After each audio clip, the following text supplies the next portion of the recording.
Hey guys, in this video we have Joe Massey, and I wanted to bring this to you because I wanted to add some value to your lives. What we're going to learn today is 3 different strategies to be able to buy properties with little to no money down. Joe Massey will go through for 40 minutes of pure content of ways of doing this, including the BRRRR strategy, where you buy it, you renovate it, then you get a renter, and you refinance out the loan, and finally repeat.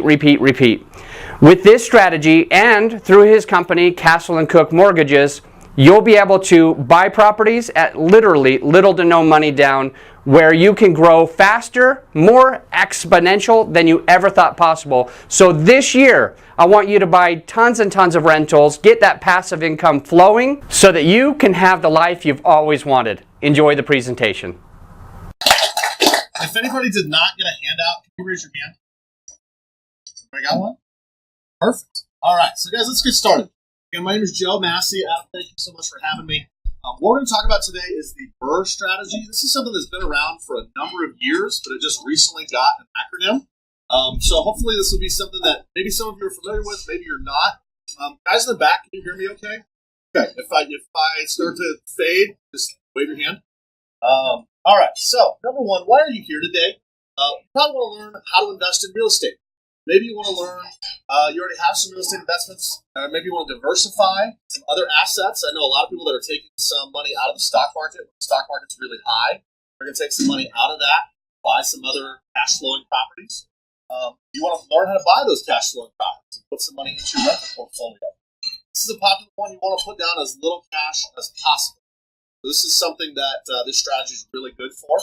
And maybe you have the skills to renovate a property, and you want to use those skills to increase your net worth. That's something that this strategy works really well for. So let's talk about what are the most common ways to purchase investment properties. Number one, you can purchase a property with tax. Pretty easy. I've got $100,000. Property costs $100,000. I give them $100,000. I walk out. I have the keys and the warranty deed. Great. What are the big benefits of this? Really good cash flow. I don't have to make a mortgage payment. I don't have to qualify for a mortgage. Pretty easy process. Pretty easy to understand, right? Have 100, you got a property, buy it. What are the downsides? I have to have a lot of cash. Maybe I don't have 100,000, 200, 300. It ties up my cash for a long period of time. Right? Maybe I do have $100,000, but I can buy one property. So maybe I want to get a loan. This is the way most of us bought our home, right? You've got a property with new permanent financing. Put 20% down, got an 80% loan. Pretty straightforward process. Pretty easy to do. This allows us to buy with a lower cash investment. There's some downsides. You have to qualify for a loan. You have to actually have income, good credit, good assets, etc. And the cash flow in this rental property is not as strong as scenario one, because now we have to pay a mortgage every month. It's not as good cash flow. Now the third scenario, we're not purchasing a property with a hard money loan and then refinancing it into permanent financing. This is a lot of what we're going to talk about today. The big benefits of this, really low money down, potentially zero cash down. Great equity gain to show you how the equity is going to increase in the property depending on the work you put in. But there's some downsides. There's fewer of these available. These are harder to come by, so maybe you're going to do one of these a year, maybe not 10. You're going to have 2 closings. It's a feedback I get a lot. I don't want to do this because I've got 2 sets of closing costs. That's true. Once you look at the numbers, you're going to see that it doesn't really matter.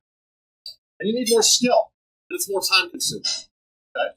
This involves rehabbing a property. If you don't know how to rehab a property or don't have a good contractor, this might not be for you.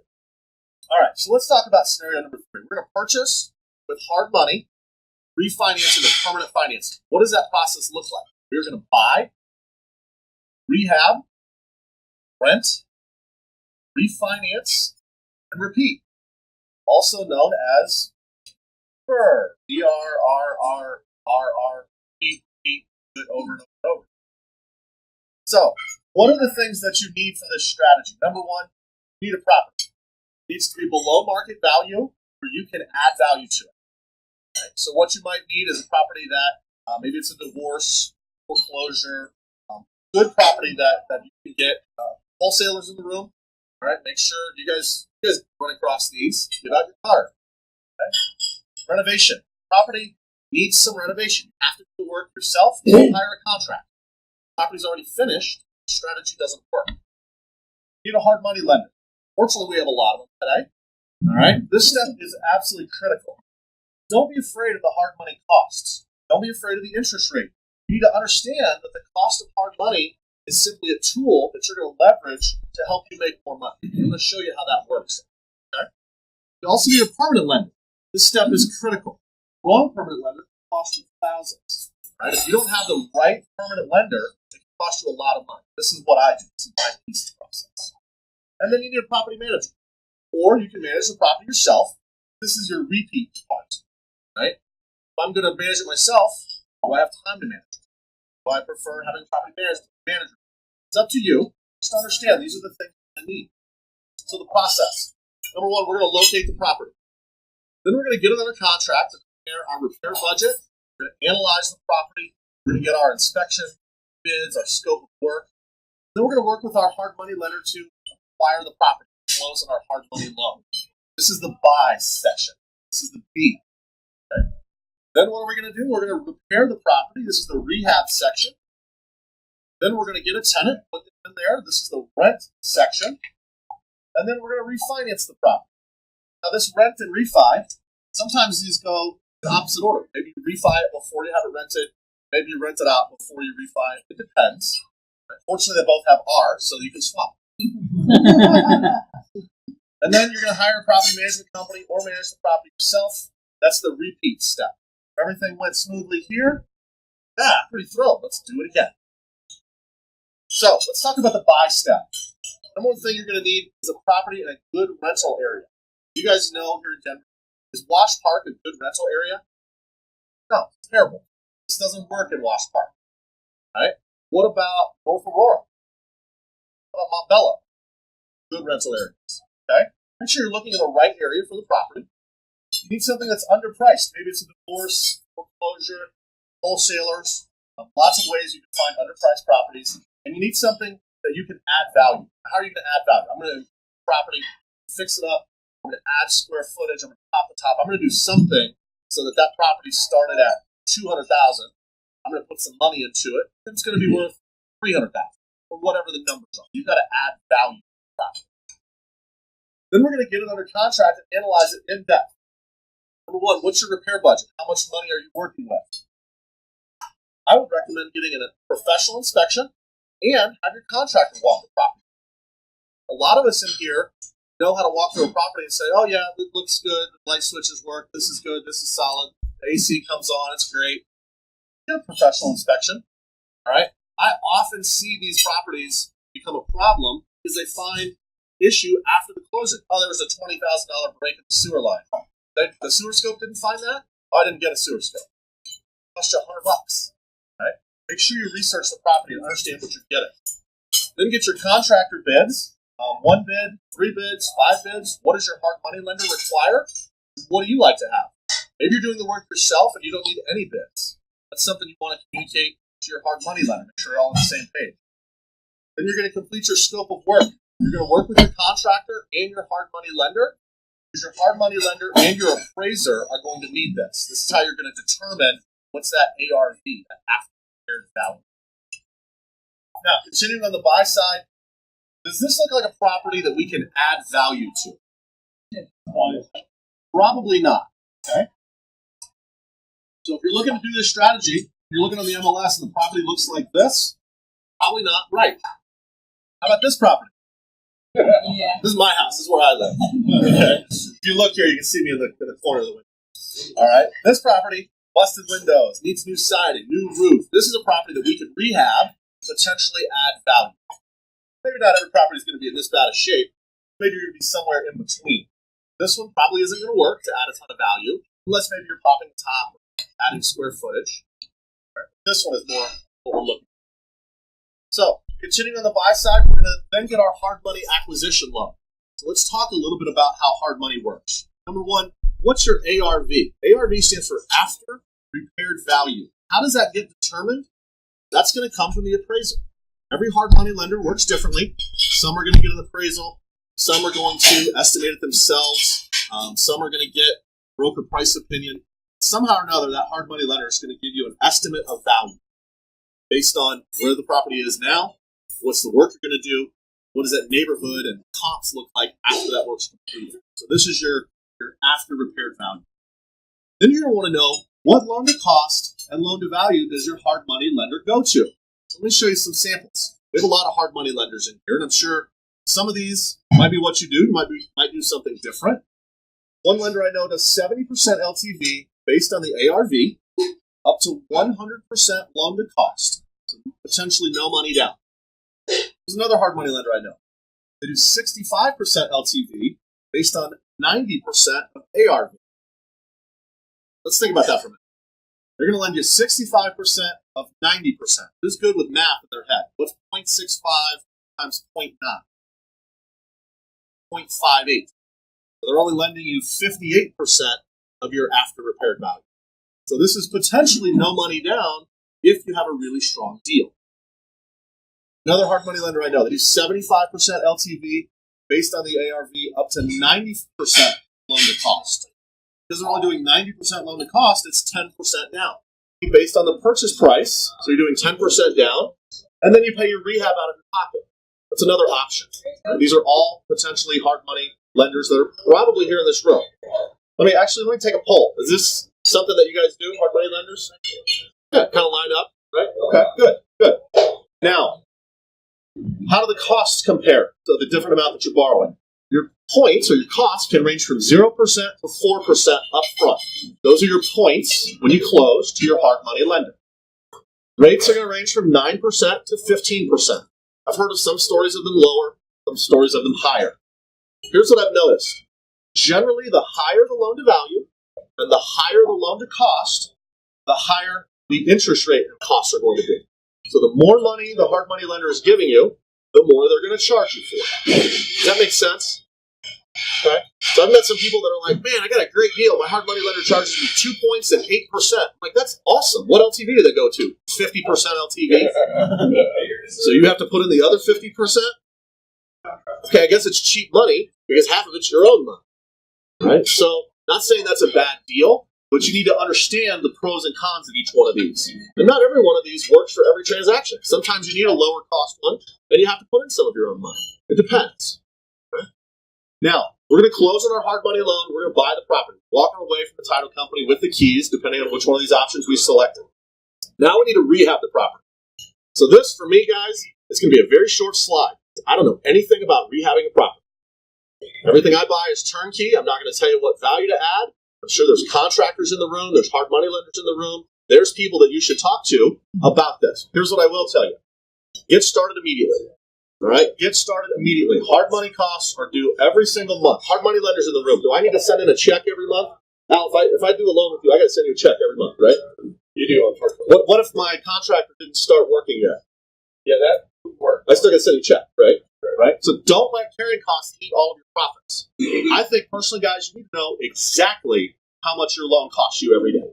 Let's say I have a $300,000 deal, $300,000 loan, times 15%. That's $123 per day. My contractor calls me up, hey, Joe, I'm not coming to the house today because my kid's sick. Can't make it over there. I'll get over there and work on the property tomorrow. Okay, that's great. But guess what? That's costing me $123. Or think about this. What if you're doing the work yourself? I'm going to take today off. I'm not going to go over there. Okay, that's great. You got to spend the day on the couch watching Oprah. But you know what you did? It cost you $123 to watch TV that day. So you need to know exactly how much it costs while you're holding that property. Now, you need to manage your contractor or yourself and stay on track. Like Al said, my contractor's not there for 30 days. I still got to send him a payment. You're going to work with your hard money lender for your draws. I'm assuming hard money lenders in the room, you have a draw process. Most of you? Yep, probably pretty easy. But again, that's something when you're talking to your hard money lender, you want to understand that process. Guess who works fastest? Contractors that are paid or contractors that are waiting for their money? Contractors that are paid. They go quicker. All right? Don't forget your miscellaneous carrying costs, insurance, utilities, HOA dues, the BS associated with owning a property while it's vacant. Okay? Now, let's talk about the rent piece. You need to have a good estimate of what the property is going to rent for. Call other landlords in the area. This is one of my favorite things to do. Drive around the property, look for all the for rent signs in maybe a 1 mile radius, and call them and say, hey, you know what? I have a property over 123 Main Street. I noticed that you have a property on 456 Main Street. I would love to get together, buy you lunch, grab a cup of coffee. I'd be happy for you to take a look at my unit, and I look at your unit. We compare how much we're paying in rent. 100% of the time, I've made that phone call. The person on the other end says, yeah, that's a great idea. I get to look at their unit, find out if it's nicer, mine nicer, what are they charging in rent? And if one more person in my network that I can maybe talk to when they want to sell that property, guess what I might do? I might buy it.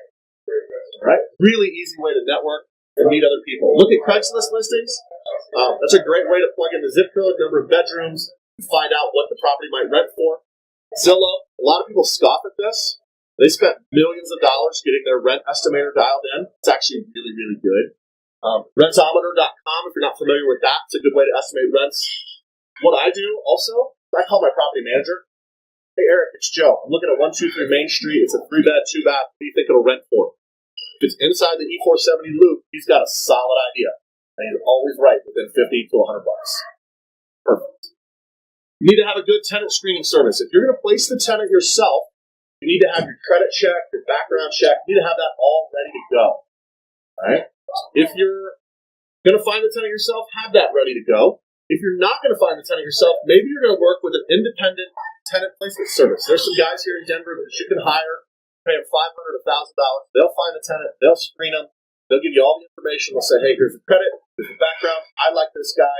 Sign off, and he'll move in. And then once the person moves in, they're your tenant. You're the manager, but you didn't have to deal with finding the tenant.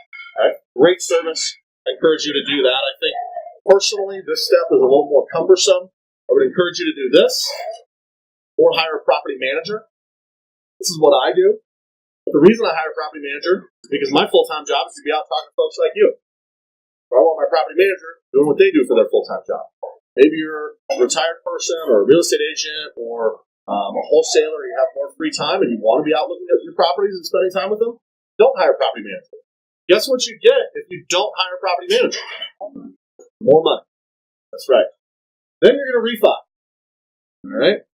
You need to have a lender that understands this strategy. One of my favorite phrases, make sure this is not their first rodeo. All right? This is the first time they've done this. You are in for some pain.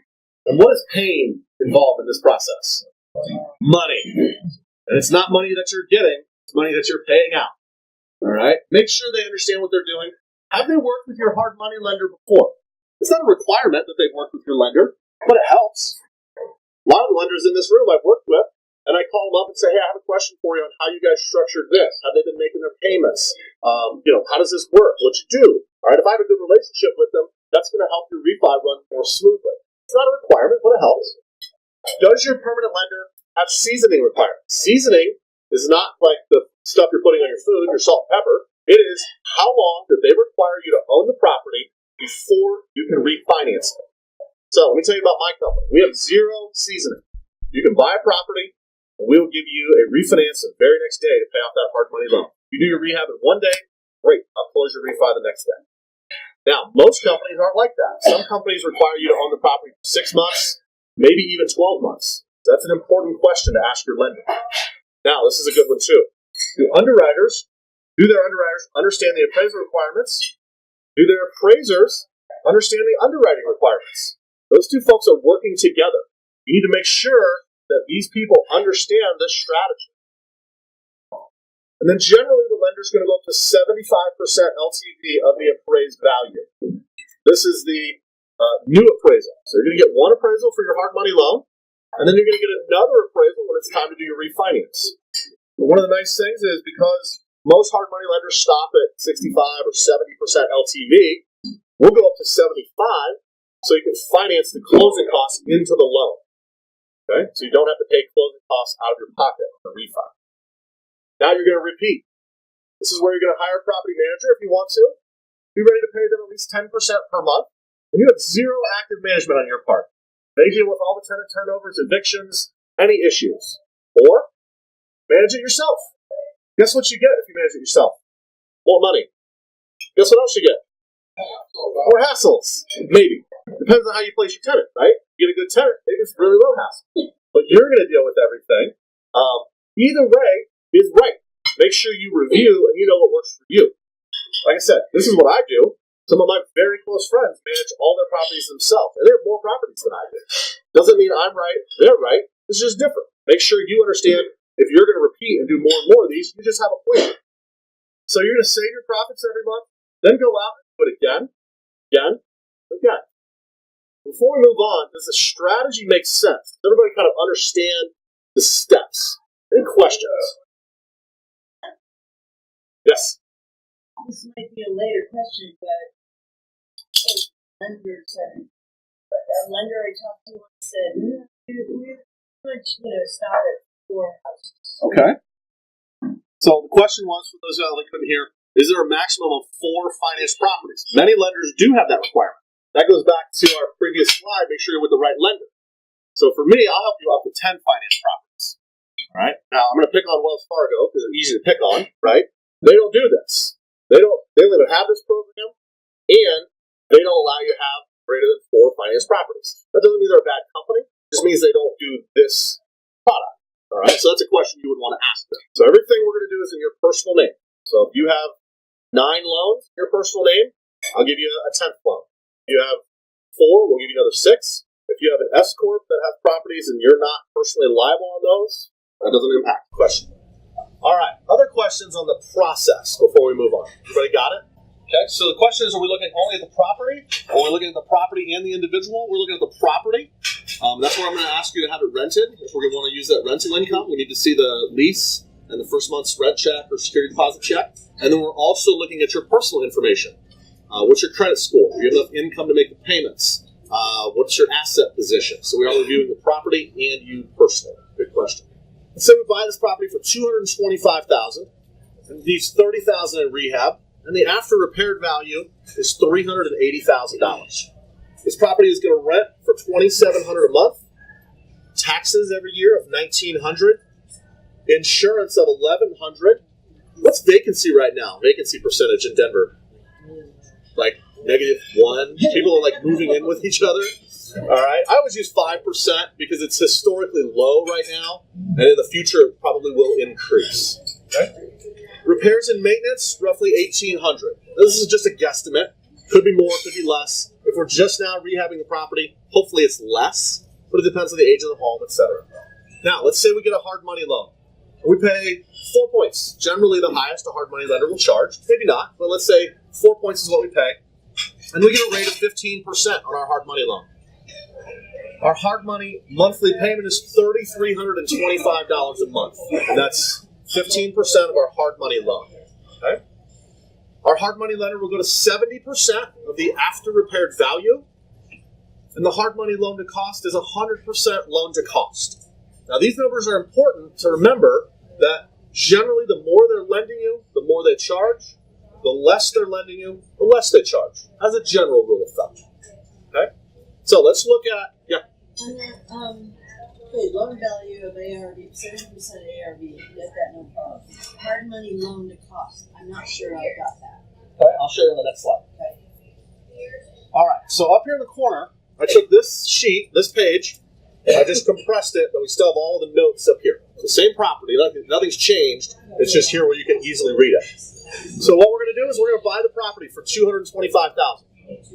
My hard money lender is going to escrow my rehab funds of $30,000, and my hard money loan is going to cost me about $12,000. That's 4 points, plus about $1,800 of title insurance, appraisal, closing fee, miscellaneous stuff that would cost to buy a property. So my total loan amount, 70% of $380,000, is $266,000. Somebody that's got their phone or their calculator, please add 225 plus 30 plus 12 and tell me what number you get. 267. So I need to bring $1,000. So my lender will lend me 100% of loan to cost, but they're not going to lend me more than that because I'm at 70% ARV. Okay? Everybody see how we got that? 100% loan to cost, and I had to bring basically $1,000 down to buy this property.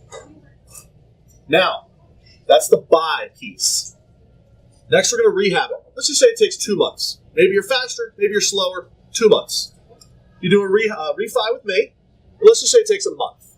Okay? Now you're going to pay off, when you do the refinance, the existing loan. We're going to finance in your closing costs. Let's just say it's $5,000. Maybe more, maybe less. Maybe you paid points. Maybe you didn't. I don't know. Your new loan amount is $271. You don't have to bring any money to refinance the property with me. So how much have you invested into this property?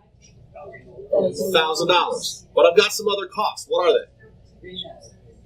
No, the rehab's already financed in. Holding costs. All right? So I have $1,000 it cost me to buy, $0 to refi. My payment, $33.25 times 3 months that it took me to do it, $99.75. What's that additional $1,000? No, we already have the down payment right here. Just the miscellaneous costs associated with owning a property. It's wintertime. I'm rehabbing the property. I go in there. My drywall guy has the heat cranked up to 90 degrees. He's wearing his wife beater doing the drywall. Guess who's going to pay the electric bill? I am. All right, so the miscellaneous costs of utilities, water, sewer, just the cost of owning that home for 3 months. Okay? So my total investment is this $11,975. Now, we're going to rent the property, $2,700 a month. The PITI payment on my new loan is $1,645. That's going to give me monthly cash flow of $1,055. Times 12 months is a little over $12,000. I still have annual expenses of vacancy and repairs and maintenance that have to come out, $3,600. So my annual net cash flow, $9,060. Is that a big number? Not really. It's okay. It's not $10,000. It's not $20,000. It's $9,000. It's not bad. That's not. How much should I put in? Not very much. Oh, that's the rent piece, by the way. $9,000 is how much I put in. Is how much I'm getting out. $11,000 is how much I put in. So what's my cash on cash return? 75%. Pretty good? Plus equity. Because I have 25% equity in this house now, right? That's a great equity gain. That cost me a whopping $11,000. So it cost me $11,000, $12,000 we'll say, round up, to buy a $380,000 property. That's less than 3%. Pretty solid deal. Would you repeat? I'd probably buy another one. Does this make sense? No. Yeah. At this point, you can pay back your hard money lender. Yeah, we paid off the hard money lender right here. Yeah, okay. Sorry. Yep, that's okay. Good question. Does that make sense? We paid off our hard money lender right there. Okay. She's wondering when we paid off the hard money lender. So would you do this again? I probably would. So let's make a change here. Let's say we buy a more expensive property. Same property, but I'm just a crappy negotiator, and I couldn't get it for $225. I had to pay a $15,000 premium. I had to pay $240. And I'm a crappy budgeter, so my $30,000 rehab ballooned to $40,000. Okay? Bought the property for $240. $40,000 for my rehab, plus my closing costs of $12,000. My hard money lender gives me $266,000. I have to bring $26,000. I have to pay the difference for that higher rehab and that higher purchase price. Does that make sense? My lender is not going to lend me more than 70% of $380. That's the buy. I'm going to rehab it, refi it. I'm going to pay off my hard money lender $266, pay my closing costs, pay my new loan amount. Cash into the refi is $0. My total investment is $36,000. It's higher in this scenario because I had to spend more money for the down payment. We're still less than 10% down to buy an investment property. Still pretty good in my mind. Let's look at our cash flow. We have our same rents, same PITI, same annual cash flow, minus our expenses, net cash flow $9,000 a year. That number hasn't changed. That's the rent piece. Our cash on cash return is $9,000 into a $36,000 investment, 24% a year. Pretty good? So, what's the average time to get a refinance loan? The average time to get a refinance loan? Days. With me, 21 days. 21 days. You know what the industry average is? Yeah. 59. 59. So that's why it comes down to having the right lender. To rent at the time. Yeah, you could rent the property immediately while you're going through the refinance. Yeah. So her question is, how long does it take to do this step? Our average time frame from application to closing is 21 days. Industry average on a refinance is 59 days. So remember I mentioned earlier you need to have the right permanent lender.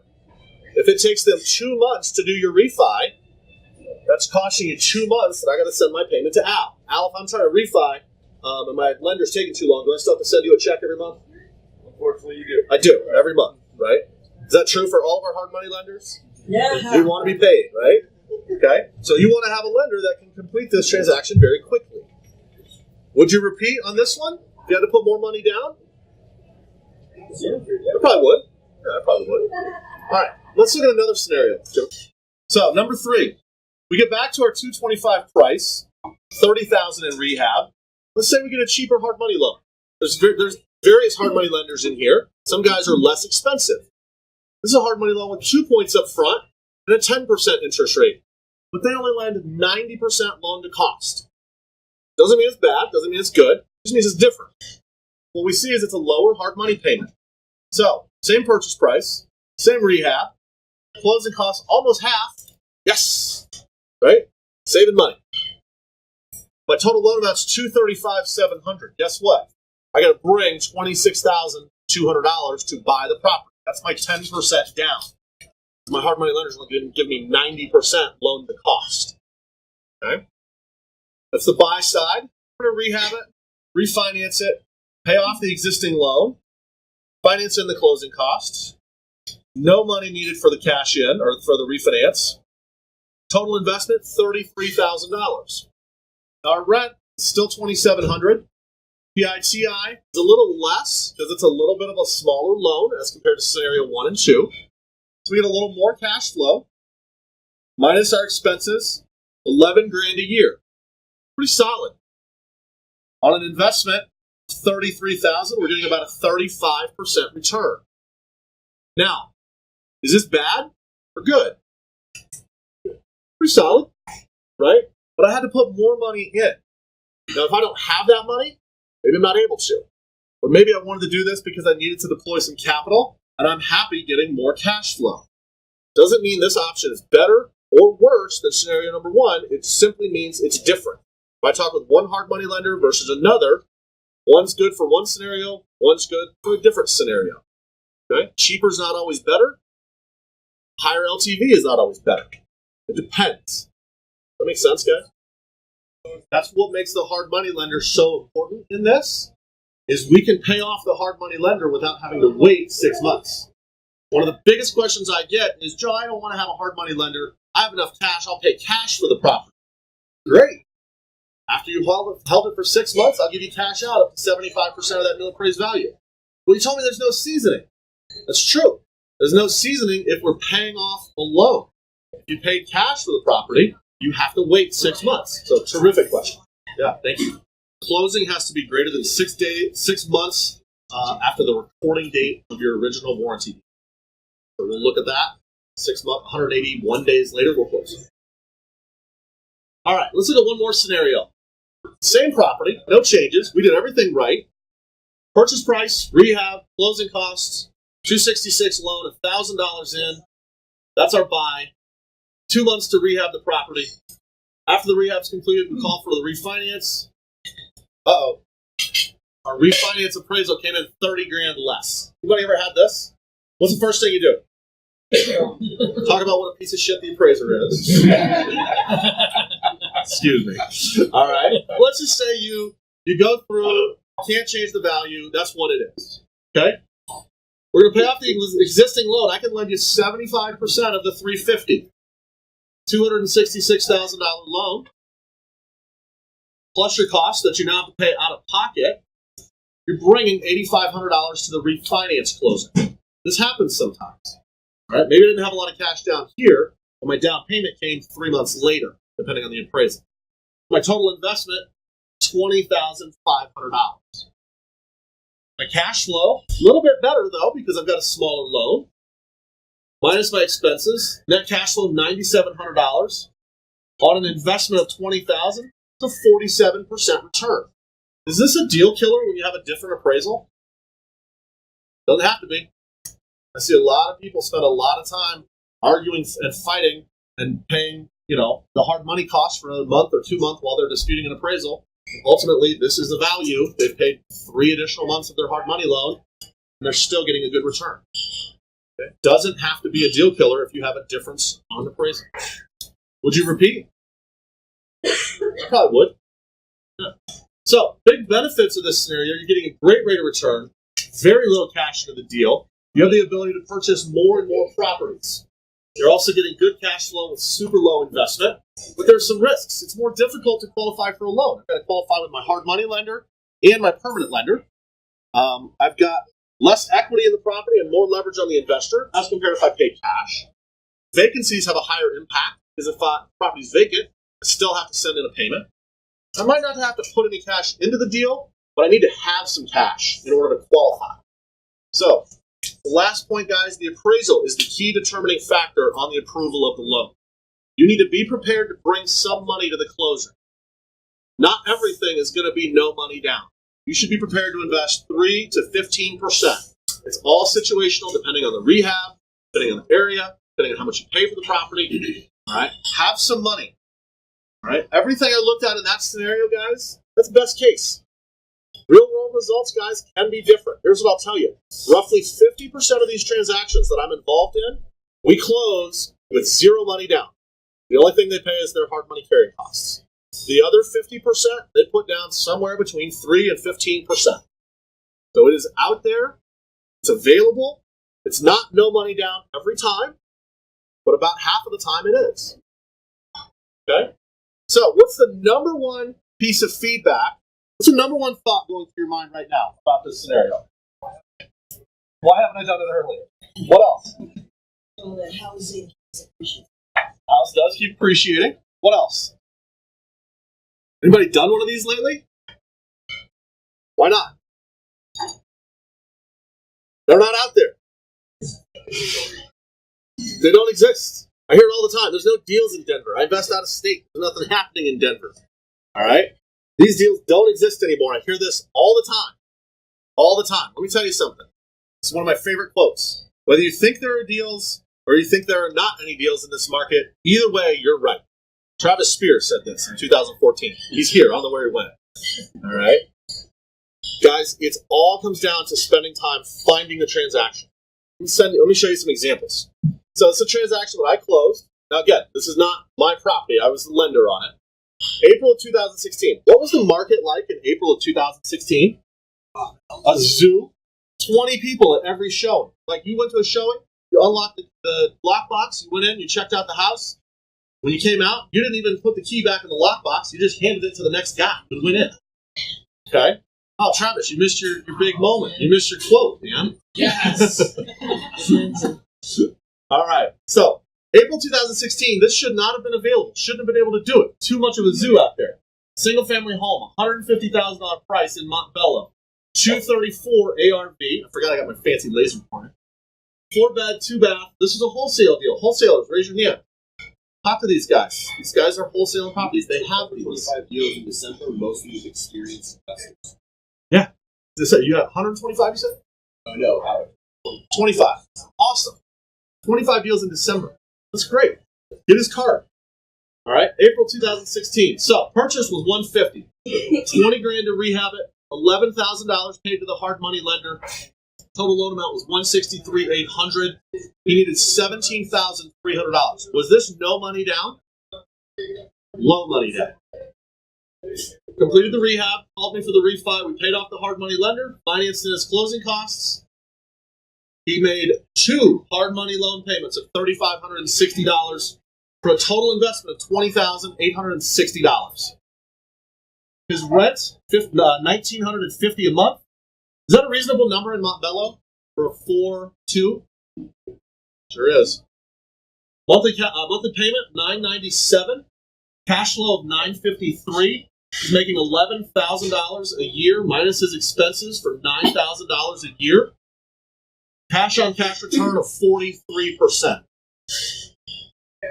This is not hypothetical. This is a real transaction. Want to see another one? Tacoma Street, September, 4 months ago. I don't know why they left the car there for the picture, but $178,000 price in Englewood, $352,000 ARV, 3-bed, 1-bath. You got it from calling the NED list. Everybody says that doesn't work anymore. I beg to differ. Purchase it for $178,000, $48,000 in rehab, $12,000 in closing costs, $238,000 loan amount, no money down. No money to buy this property. We refinanced him, financed his closing costs. He made 3 hard money loan payments. Total cash in was those 3 payments. That's it. You can say this is a no money down deal. $1,900 a month in rent. PITI is $1,585. Bigger loan. Monthly cash flow of $315. $3,780 minus his expenses. He's making $1,880 a year on an investment of $59.49. 31%. Is that a good deal? I don't think so. That cash flow is too low. Is this worth the hassle? No. Why'd he do it? Equity, appreciation, and here's the thing that's not on the slide, something else. It's hard to see, but look how big this lot is. Everybody see how big that lot is? It's zoned multifamily.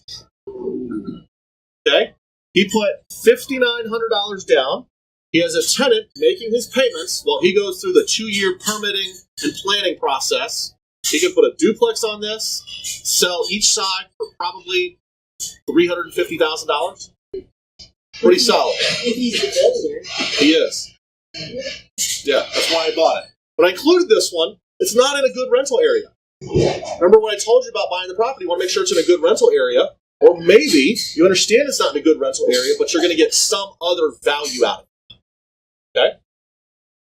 Everybody want to see one more? Last month, 3 weeks ago, closed the week before Christmas. $190,000 price in Swansea, 303 ARV, 3-bed, 2-bath. It was on the MLS. Everybody says these don't exist. It was on the MLS. $190 plus rehab, $7,600 in closing costs, total loan amount, no down payment needed. We paid off his loan, financed in the costs. He made 2 hard money loan payments. He had $4,300 into this deal, total. Monthly rent of $1,900 a month, $1,300 a month for the payment, $595 times 12 minus his expenses. He's making $5,200 a year on this property with an investment of $4,300. That's a 121% return. Pretty good deal? Yeah. Absolutely. Guess what else is happening in Swansea? The new I-70 development. All right? Kind of cool, his exit strategy. So, is this strategy right for you? Only you can answer that question. All right? You need to carefully review your personal situation, your risk tolerance. Can you qualify for a loan? Your asset position, your investment goals, tax implications. I thought that was a great one earlier. Are you going to manage the property? And what's your exit strategy? How are you going to get out? Are you planning to die with the property? Or are you going to do something with it at some point? The last 2 slides, guys, that are in your packets, my personal information of what we do. We do this strategy. We focus on it. We do a lot of them. They are out there. And the very last one is our mortgage calculator that you can install on your smartphone. If you want to plug in a property, plug in the purchase price, taxes, and insurance. It'll calculate your principal and interest.